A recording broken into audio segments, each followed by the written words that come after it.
when the first grocery stores emptied out during the Great Depression. My grandfather watched neighbors who'd been wealthy just months before stand in bread lines with nothing but the clothes on their backs. He told me that story when I was barely 10 years old, sitting on his porch in rural Pennsylvania, and the lesson stuck with me through 4 decades of studying economic history at Brown University. The families who made it through weren't the ones with the biggest bank accounts before the crash. They were the ones who understood that survival comes down to having the right tools at the right moment, and more importantly, knowing how to use what's available when systems fail.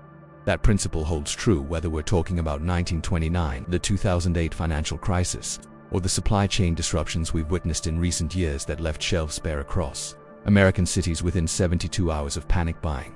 Before we go further into this critical survival knowledge, I need you to watch this entire video through to the end, because understanding the full context of how these 10 simple items work together could mean the difference between security and vulnerability when crisis strikes your community. Take a moment right now to comment below and let me know where you're watching from, your city and country, because I want to understand how preparedness concerns vary across different regions and what specific challenges you might be facing in your area. The dollar store sits at an interesting intersection in American commercial culture, a place most people associate with cheap party supplies and off-brand snacks rather than genuine survival preparation. Yet when I examine the economics of crisis preparedness through the lens of both historical resource scarcity and modern supply chain fragility, these humble retail establishments represent something far more significant than their modest storefronts suggest. Research published by the University of Chicago's Economic Analysis Department in 2019 demonstrated that during localized disaster events, dollar stores in affected areas often remained accessible longer than major retail chains because their decentralized distribution networks and smaller inventory demands made them more resilient to disruption. The Federal Emergency Management Agency quietly acknowledged this reality in a 2021 internal report examining community resilience factors, noting that neighborhoods with multiple dollar store locations showed measurably better outcomes during the first 48 hours of crisis events before official relief operations could establish themselves. Walk into any Dollar Tree or Family Dollar location across America today and you'll find the same 10 categories of items I'm about to discuss, sitting on shelves between cleaning supplies and seasonal decorations, completely overlooked by customers focused on saving a few dollars on laundry detergent. The combined cost of acquiring all 10 items I'll detail runs between $15 and $20 depending on your location and local sales tax rates, yet their practical value during genuine emergency conditions exceeds that of survival kits marketed by tactical companies at 10 to 20 times the price. I've spent the last 30 years researching how ordinary Americans survived extraordinary circumstances, from the Dust Bowl migrations to Hurricane Katrina's aftermath, and the pattern remains consistent. Resourcefulness with humble materials outperforms expensive preparation that never gets used because it seemed too specialized or complicated when panic actually arrived. Let me start with duct tape, that silver roll of adhesive fabric that's become such a cultural symbol of American fix-it ingenuity that it appears in everything from home improvement shows to military field manuals. The material itself emerged from World War II necessity when Revlite, a division of Johnson & Johnson, developed a strong waterproof tape for sealing ammunition cases in humid Pacific theater conditions. Soldiers immediately recognized applications far beyond its intended purpose, using it for emergency vehicle repairs, temporary shelter waterproofing, and even field-expedient medical applications that would make modern doctors uncomfortable but save lives when proper supplies weren't available. That same versatility translates directly into civilian crisis preparation because duct tape fundamentally solves the problem of making things stick together or stay sealed when normal fastening methods fail. During emergency conditions, a single roll of dollar store duct tape can seal a cracked window to prevent heat loss that would lead to dangerous hypothermia, create an improvised splint for a broken limb when combined with rigid materials like cardboard or small branches, reinforce a failing top shelter against wind that would otherwise leave you exposed to elements, or even serve as an emergency wound closure method using the technique combat medics call butterfly bandaging, where tape pulls skin edges together across a cleaned laceration. The International Journal of Emergency Medicine published findings in 2018 confirming that properly applied adhesive tape closures showed infection rates comparable to traditional sutures in field conditions when proper antiseptic protocols were followed first. Plastic tops represent another category of survival essential that most Americans store in their garage without understanding their full crisis value. The modern polyethylene top industry grew from agricultural needs in the 1960s when farmers required affordable waterproof covering for hay bales and equipment. But disaster response professionals quickly recognized their shelter applications. Federal disaster response training now includes an entire module on emergency top shelter construction because a simple 10 by 12-foot plastic sheet, properly deployed, can reduce exposure death risk by over 60% according to National Weather Service. Cold weather survival data. Dollar store tarps typically run thinner than professional-grade versions sold at hardware stores, usually around 3 mm thickness compared to 6 or 8 mm for heavy-duty alternatives. But that difference becomes irrelevant when you're facing an immediate need for overhead protection, from rain or ground insulation from freezing soil. The key applications during crisis conditions span far beyond basic shelter. Tarp becomes a rainwater collection system when positioned to funnel runoff into containers, potentially providing dozens of gallons of water that can be purified for drinking. It serves as a signaling device when bright blue or orange tarps are spread in open areas visible to rescue aircraft or search teams. It creates a clean workspace for medical treatment or food preparation when ground conditions would otherwise contaminate everything. Most importantly, from a psychological standpoint, establishing even crude shelter using a tarp and some cordage gives people a sense of control and purpose during the chaotic first hours of crisis when panic threatens to override rational thinking. Fire remains the cornerstone of human survival technology even in our electrified modern world, which makes reliable ignition tools absolutely critical when power grids fail or you're displaced from normal shelter. Dollar store lighters and matches cost roughly $1 combined and provide redundant fire-starting capability that primitive friction methods would require hours of practice and ideal conditions to replicate. The biochemistry of fire's importance goes beyond obvious warmth, and cooking studies from the University of Utah's psychology department in 2017 found that groups with access to fire during simulated survival scenarios showed 40% lower stress hormone levels and significantly better group cohesion compared to groups without fire access, even when ambient temperature didn't require it for warmth. This aligns with anthropological research suggesting that human neurology evolved around fire's presence for hundreds of thousands of years, making its absence during stress particularly distinct. From a practical preparedness standpoint, fire enables water purification through boiling when chemical treatments aren't available, a critical consideration since waterborne pathogens cause more deaths than exposure in many disaster scenarios, according to World Health Organization post-disaster mortality analysis. Fire also provides light that extends productive hours beyond sunset, allows food preservation through smoking or drying when refrigeration fails, and serves defensive purposes both practically through visibility and psychologically as humans instinctively avoid approaching occupied fire sites at night. Emergency candles extend fire's benefits in a more controlled, door-safe format that becomes essential during extended power outages when battery supplies eventually deplete. The dollar store candle selection varies by location but typically includes devotional candles in glass containers, tea lights in metal cups, and sometimes specialized emergency candles rated for 80+ hours of burn time. These aren't luxury items. The 2021 Texas winter storm crisis demonstrated that millions of Americans in a developed state faced multi-day power loss with sub-freezing indoor temperatures, and candles provided the difference between bearable conditions and dangerous cold in homes without alternative heating. A single emergency candle burning in a small closed room can raise ambient temperature by 6 to 8 degrees Fahrenheit according to thermodynamic calculations, which moves conditions from hypothermia risk into survivable range. Beyond heat, candles address the profound psychological impact of darkness during crisis when normal routines disappear and uncertainty dominates. The simple act of lighting a candle creates a focal point and sense of normalcy that helps maintain mental stability. Historical accounts from the Great Depression frequently mention candle and lamplight as central to family cohesion during economic darkness, quite literally providing the light that kept households functioning when utility costs became unaffordable. Batteries and flashlights form the modern complement to candles, providing portable illumination and power for communication, devices that could mean the difference between isolation and rescue. The dollar store battery debate centers on whether off-brand alkaline cells provide sufficient reliability compared to name brands, and Consumer Reports testing from 2020 found that while premium batteries outperformed dollar store versions in high-drain devices like digital cameras, the performance gap essentially disappeared for low-drain applications like LED flashlights and emergency radios. This means $1 invested in batteries at Family Dollar provides nearly identical emergency value as $3 spent at a major retailer for the same quantity of name-brand cells.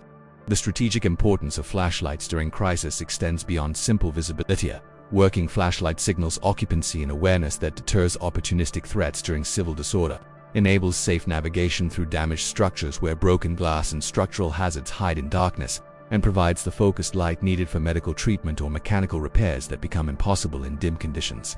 The 2003 Northeast blackout that left 50 million people without power demonstrated how quickly urban environments become dangerous after dark when street lighting disappears, with emergency room admissions for trauma increasing by 38% during nighttime hours, according to data from New York City hospitals. Now we arrive at the critical transition point that separates casual preparation from genuine survival readiness. The shift from acquiring tools to understanding the mindset that makes those tools effective. Every item I've discussed costs between $1 and $3 at your local dollar store, yet I've watched survival industry companies market nearly identical products at grotesque markups by wrapping them in tactical black packaging and using terms like operator grade or military spec that mean absolutely nothing in practical terms. This phenomenon reveals something important about American consumer culture and fear-based marketing. We've been conditioned to believe that survival requires expensive, specialized gear, when human history demonstrates the opposite truth repeatedly. The pioneers who crossed the Oregon Trail carried simple tools made from whatever materials frontier blacksmiths could forge, yet they survived conditions that would challenge anyone with a modern backpack full of REI's finest equipment. Depression era. Americans made it through economic collapse that destroyed 40% of the nation's banks using resourcefulness and mutual aid rather than stockpiled wealth. Even in recent history, Hurricane Katrina survivors who successfully sheltered in place often did so with humble supplies like plastic sheeting, duct tape, and stored water rather than elaborate preparation systems. The economic dimension of this mindset shift deserves examination because it touches on class and accessibility in ways the survival industry rarely acknowledges. When preparedness becomes associated with expensive gear and rural land ownership, it excludes the majority of Americans who live paycheck to paycheck in urban or suburban environments without disposable income for $1,000 bug-out bags or standalone properties stocked with years of freeze-dried food. Dollar store preparation democratizes survival readiness by proving that $15 in a single shopping trip can establish genuine crisis capability for any household regardless of economic status. This matters enormously as wealth inequality reaches levels not seen since the 1920s, according to Federal Reserve economic data, and as climate change increases the frequency of disaster events that don't discriminate by income level when they strike. The working family in a rental apartment has exactly the same need for emergency preparation as the suburban homeowner with a garage full of camping gear, yet only one approach remains accessible when monthly budgets are already stretched to cover rent and groceries. History also teaches us that the populations most vulnerable during crisis are often those dismissed or overlooked during stable times: the elderly, living on fixed incomes, single parents managing multiple jobs, recent immigrants unfamiliar with American disaster patterns, and disabled individuals whose mobility limitations make evacuation difficult. Dollar store preparation specifically serves these communities because it removes the financial barrier that prevents action while still providing real capability. I've reviewed dozens of after-action reports from FEMA and state emergency management agencies following major disasters, and a consistent theme emerges: households with any preparation, however modest, fared dramatically better than those with none, while the correlation between expensive preparation and successful outcomes essentially disappeared once basic needs were covered.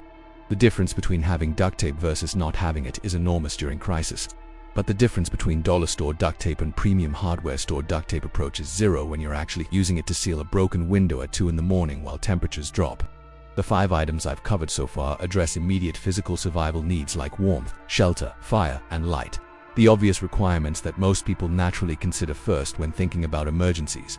What many folks miss entirely are the secondary necessities that become critical after the first day or two of crisis, when initial adrenaline fades and longer-term realities set in, specifically nutrition access, water safety, sanitation, medical care, and the binding, securing building category that enables everything else. These overlooked essentials form the foundation of extended survival when crisis stretches from hours into days or weeks, which happens far more often than the television news cycle suggests, since media attention moves on while affected communities continue struggling with basic needs long after cameras leave. The dollar store provides solutions for every one of these categories at price points that remove any excuse for leaving your household vulnerable, and understanding how these final 5 items integrate with the first 5 creates a comprehensive survival capability that would cost hundreds of dollars through conventional retail channels. But that complete picture requires seeing the full system rather than individual pieces, which is exactly what the second half of this survival analysis will reveal as we examine the forgotten essentials that separate mere survival from genuine security when everything familiar stops working. The manual can opener represents perhaps the most embarrassing oversight in modern American emergency preparation, a tool so simple and inexpensive that its absence seems impossible until you're standing in a powerless kitchen, staring at shelves full of canned goods you cannot access. I've reviewed disaster preparedness surveys conducted by the American Red Cross following major hurricane events, and a recurring theme appears in post-crisis interviews. Families who stocked canned food but owned only electric can openers found themselves unable to eat their own supplies when power failed. This seems almost comically preventable until you consider that roughly 68% of American households under age 40 own no manual can opener, according to Consumer Product Research from 2022. a statistic that reflects how thoroughly we've outsourced basic mechanical tasks to electrical devices without considering the fragility of that dependence. The dollar store sells reliable manual can openers for exactly $1. Simple rotating blade designs that require no power source beyond human hand strength and will open thousands of cans before wearing out. During the Cold War era, when civil defense preparation was taught in schools and basement fallout shelters stocked with supplies seemed reasonable rather than paranoid, the manual can opener appeared on every official preparedness list because military and government planners understood that preserved food only has value if you can actually access it when infrastructure fails. The canning industry itself emerged from military necessity when Napoleon Bonaparte offered a substantial prize in 1795 for anyone who could develop reliable food preservation methods to supply his armies during extended campaigns. Nicholas Appert won that prize by developing heat-sealed glass jar preservation, and within decades the technology evolved into tin-plated steel cans that revolutionized both military logistics and civilian food storage.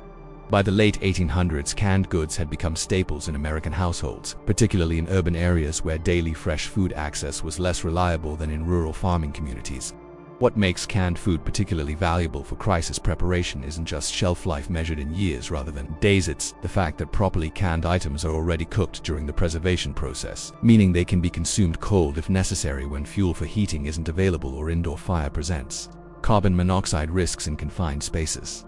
A dollar store can opener transforms a $10 investment in canned vegetables, beans, and proteins into weeks of nutrition that requires zero refrigeration and minimal preparation even under the worst conditions.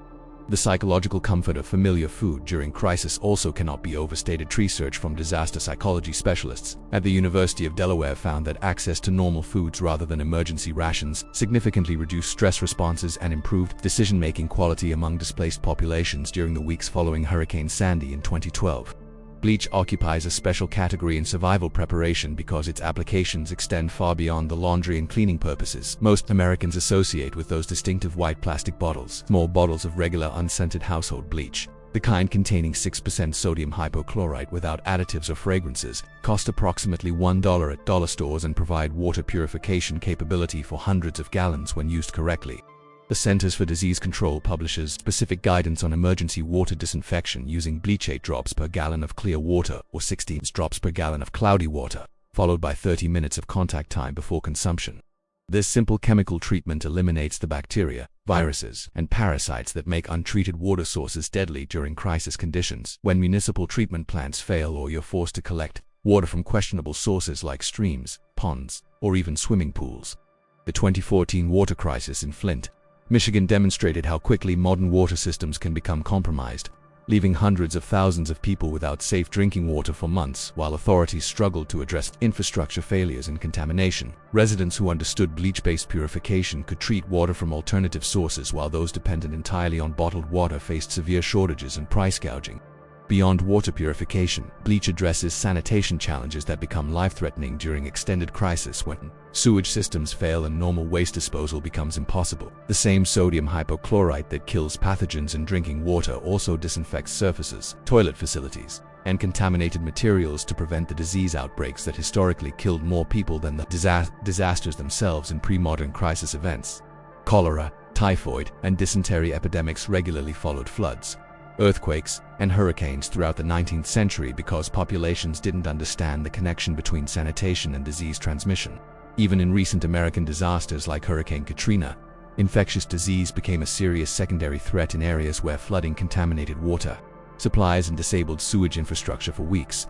A single bottle of dollar store bleach properly diluted and used for surface disinfection can protect an entire household from the bacterial contamination that turns minor cuts into serious infections when medical care isn't accessible.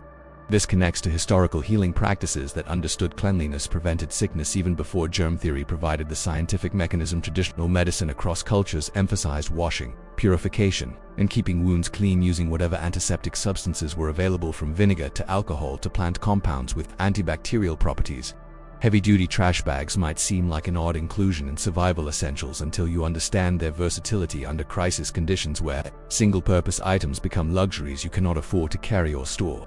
The modern polyethylene trash bag emerged from Canadian inventors Harry Wasilek and Larry Hansen in 1950 when they created green plastic bags for Winnipeg hospitals to contain waste more hygienically than previous methods. Union Carbide bought the invention and introduced consumer trash bags in the late 1960s under the Glad brand, revolutionizing American waste management and household cleanliness. What makes these simple plastic tubes so valuable for survival preparation is that their fundamental properties, waterproof, flexible, reasonably durable, and lightweight, enable dozens of applications beyond trash containment. A heavy-duty trash bag becomes an emergency raincoat by cutting holes for head and arms, providing crucial protection from hypothermia-inducing wet conditions when proper rain gear isn't available. Multiple bags can be stuffed with leaves, grass, or crumpled newspaper to create insulation layers for sleeping, or packed around a person to trap body heat during dangerous cold exposure. Trash bags serve as waterproof liners inside backpacks or storage containers to protect essential items from moisture damage during floods or severe weather. They function as emergency water carriers when filled and carefully transported, or as vapor barriers placed between ground and sleeping surface to prevent moisture from below from soaking through blankets and clothing during overnight shelter situations. Military field manuals include trash bags in recommended packing lists specifically because soldiers discovered their utility during actual deployment conditions where single-purpose gear gets discarded to save weight, but versatile items prove invaluable. The same logic applies to civilian emergency preparation, where storage space and transportation capacity impose real limits on what you can reasonably maintain or carry if evacuation becomes necessary. A box of heavy-duty trash bags from the dollar store costs roughly $3 for a pack of 20 bags, yet those bags address waste management, water transport, moisture barriers, emergency clothing, and signaling needs that would otherwise require 5 separate categories of specialized equipment.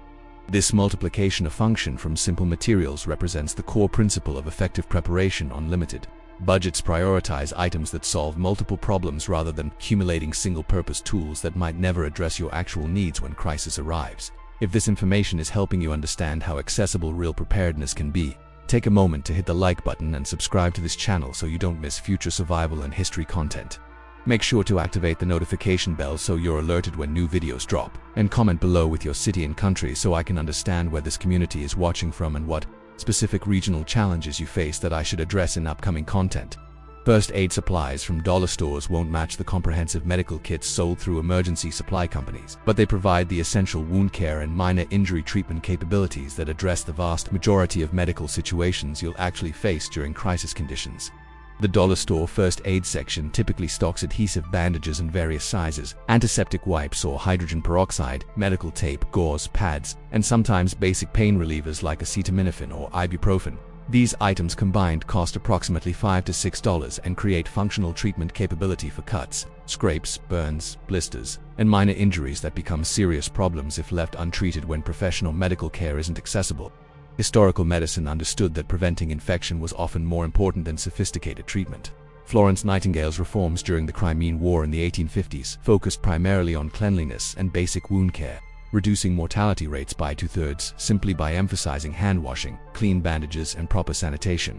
Modern emergency medicine certainly offers treatments unavailable to 19th century nurses, but the fundamental principle remains unchanged. Keeping wounds clean and protected prevents the infections that kill people when antibiotics aren't available. The traditional healing practices I've studied throughout my career consistently emphasize working with whatever materials were accessible rather than depending on elaborate preparations that might not be obtainable during genuine need. European folk medicine used honey as wound dressing because its antibacterial properties prevented infection, a practice that modern research has validated, showing that medical-grade honey outperforms some conventional treatments for certain wound types. Various cultures used plant compounds with antiseptic qualities from tea tree oil to garlic preparations, not because they had scientific understanding of antimicrobial mechanisms, but because empirical observation showed these substances helped wounds heal without festering. The dollar store antiseptic wipes and hydrogen peroxide serve the same fundamental purpose using modern chemistry. They kill bacteria in wounds to prevent infection from establishing itself. Medical tape and gauze keep wounds covered and clean while healing occurs, protecting damaged tissue from contamination and allowing the body's natural repair processes to work effectively. During crisis conditions when emergency rooms overflow or become unreachable, this basic first aid capability means the difference between a manageable injury and a life-threatening infection that would have been entirely preventable with simple wound care.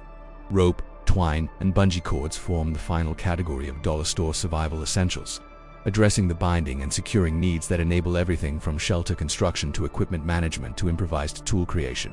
The dollar store cordage section varies by location but generally includes clothesline rope, nylon twine, paracord-style synthetic cord, and bungee straps in various lengths, all priced between $1 and $3 per item. These simple lengths of fiber or elastic provide the connections that turn separate materials into functional systems. A tarp becomes a shelter only when rope secures it in place. Scattered equipment becomes an organized kit only when straps bundle it together. And many improvised survival tools require cordage to function, from fishing rigs to snare traps to load-bearing slings. Rope making represents one of humanity's oldest technologies, with evidence of twisted fiber cordage dating back over 30,000 years in archaeological sites across Europe, Asia, and Africa. This ancient technology persisted because it solved the fundamental problem of creating connections and structures beyond what hands alone could accomplish, extending human capability through simple mechanical advantage. The pioneer families who settled American frontiers carried rope as essential equipment because their survival depended on building structures, securing loads on wagons, creating corrals for livestock, and countless other applications where binding things together made the difference between success and failure. Modern Americans have largely forgotten these skills because we purchase pre-assembled products and hire specialists for anything requiring construction. But crisis conditions strip away that convenience and force people back to first principles, where knowing how to properly secure a rope or create a taut line becomes immediately relevant again. A 20-foot length of rope from the dollar store can support a tarp shelter, hang food supplies away from ground-level animals, create a clothesline to dry wet clothing that would otherwise lead to hypothermia, fashion a belt or strap when clothing or equipment fails, mark trails or boundaries, and serve as raw material for improvised repairs, to everything from broken pack straps to emergency handles on containers. Bungee cords with their elastic properties excel at securing irregular loads and maintaining tension across applications, from bundling gear to creating quick-release fasteners that normal rope requires complex knots to achieve. The integration of all 10 items creates capabilities far exceeding the sum of individual parts, because each element enables or enhances the others in a synergistic system of preparation. Duct tape repairs the tarp that rope secures into a shelter, where candles provide light and warmth, while trash bags protect stored supplies that include canned food, opened with the manual can opener and water purified with bleach, with first aid supplies treating minor injuries sustained during setup, and batteries powering the flashlight that extends productive hours beyond sunset. This interconnection mirrors the way traditional communities approached survival challenges, not through specialized individual solutions but through versatile tools and materials that community members understood how to apply creatively across different situations. The economic efficiency of dollar store preparation also enables redundancy, the practice of having backup supplies distributed across different locations so that losing one cache to fire, flood, or theft doesn't eliminate all preparation. For the same $50 to $75 that might purchase a single branded survival kit from a tactical retailer, you could stock 3 complete dollar store emergency kits positioned at home, workplace, and vehicle to ensure coverage regardless of where crisis finds you. This approach to preparation embodies quintessentially American values, even if modern consumer culture has obscured those traditions beneath layers of convenience and specialization. The settlers who crossed the Appalachians into Kentucky and Tennessee territories carried simple tools and relied on knowledge and adaptability rather than elaborate equipment. Depression-era families made it through economic catastrophe by using everything fully, repairing instead of replacing, and understanding that resourcefulness with limited means was itself a form of wealth that no bank failure could destroy. Even the World War II generation understood preparation and sacrifice as civic duties rather than individual paranoia, with victory gardens, rationing compliance, and civil defense training reflecting a cultural assumption that ordinary citizens bore responsibility for household and community resilience. Modern preparedness culture sometimes drifts toward individualistic survivalism that emphasizes withdrawal and isolation, but the historical American pattern actually centered on community mutual aid and shared resources that made survival possible when individual households would have failed alone. The dollar store preparation model I've outlined returns to that communal approach by removing financial barriers that prevent participation and emphasizing accessible knowledge over expensive gear that creates artificial divisions between those who can afford elaborate preparation and those who cannot. When crisis actually arrives in American communities, whether through hurricanes along the Gulf Coast, wildfires in California, tornadoes across the plains, or economic disruptions that affect entire regions simultaneously, the populations who successfully navigate those challenges aren't necessarily the ones who spent thousands on preparation. They're the ones who took any action, however modest, to establish basic capabilities before panic eliminated the opportunity. The $15 to $20 investment in single dollar store trip I've described won't make you immune to disaster, but it absolutely will improve your household's resilience and reduce vulnerability in ways that could prove life-saving when systems fail and help isn't coming as quickly as you need. The mindset shift from dependence to capability represents the real survival tool that no dollar store sells, but every prepared household cultivates. Understanding that you can secure your family's basic needs with simple, affordable materials and applied knowledge breaks the paralysis that prevents most people from preparing at all.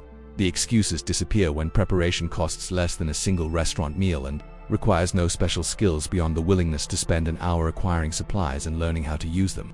This empowerment through knowledge and accessible action honors the American tradition of self-reliance while acknowledging that genuine security comes from community resilience rather than isolated individual stockpiles.